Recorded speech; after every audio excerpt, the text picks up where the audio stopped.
इंसान की वेलफेयर के लिए होता है कोई भी इंडेक्स, ठीक है।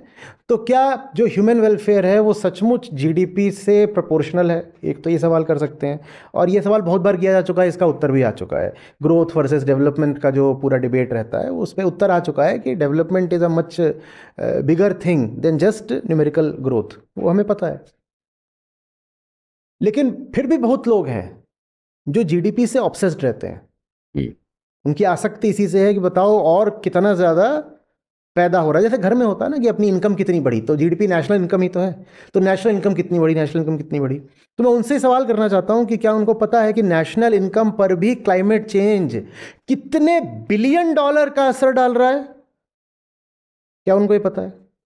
प्रतिवर्ष हम 4 ट्रिलियन की अपने आप को अर्थव्यवस्था बोलते हैं, उस 4 ट्रिलियन में कितने बिलियन डॉलर हमने होम कर दिए प्रदूषण को और क्लाइमेट को? क्या ये बात पब्लिक डोमेन में आ रही है? मीडिया दिखा रहा है? ये कैसे है? हर तरीके से है ना।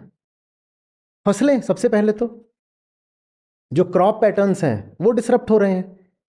भाई एक फसल है, वो एक तापमान मांगती है, वो एक मौसम में एक मात्रा की बारिश मांगती है, कई बार वो खड़ा पानी मांगती है, कई बार वो मांगती है कि हवाएं बहुत जोर से ना बहें, नहीं तो फल हैं वो नीचे गिर सकते हैं।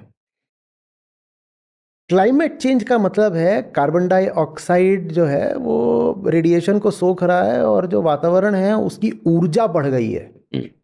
ये जो हमारा एटमॉस्फेयर है ये एक्सेस एनर्जी से लोडेड है। वो एक्सेस एनर्जी हर रूप में दिखाई देती है। सबसे प्रकट रूप तो उसका तापमान ही है। जी। किसी सिस्टम में एक्सेस एनर्जी होगी तो आप कहोगे टेम्परेचर राइज है, वो एक तरीका है उसके दिखने का। दूसरा क्या तरीका है? अतिवृष्टि। इतनी एनर्जी है, उससे टेम्परेचर राइज होगा, टेम्परेचर राइज होगा तो ज़्यादा वहाँ पर जो साइकिल है आपका कन्वेक्शनल साइकिल है वो बढ़ेगा, बारिश बढ़ सकती है। तीसरा क्या तरीका है जब एनर्जी ज़्यादा होगी? अंधड़, तूफान, साइक्लोन्स, टाइफून्स। अब कैसे फसलें पैदा हो जाएंगी?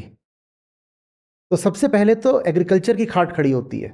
आप अगर सर्च करेंगे कि इंडियन एग्रीकल्चर को आज से 10 साल बाद नहीं, बीते साल ही, सन 2025 में ही क्लाइमेट चेंज की वजह से कितना नुकसान हुआ, तो जो आंकड़ा आएगा आप देखकर हैरत में पड़ जाएंगे। और फिर जब आप खोजेंगे कि जो ग्लोबल एग्रीकल्चर है उसको कितने का नुकसान हुआ है, तो आप और हैरत में पड़ जाएंगे। और हम इस बात को छुपाए बैठे हैं।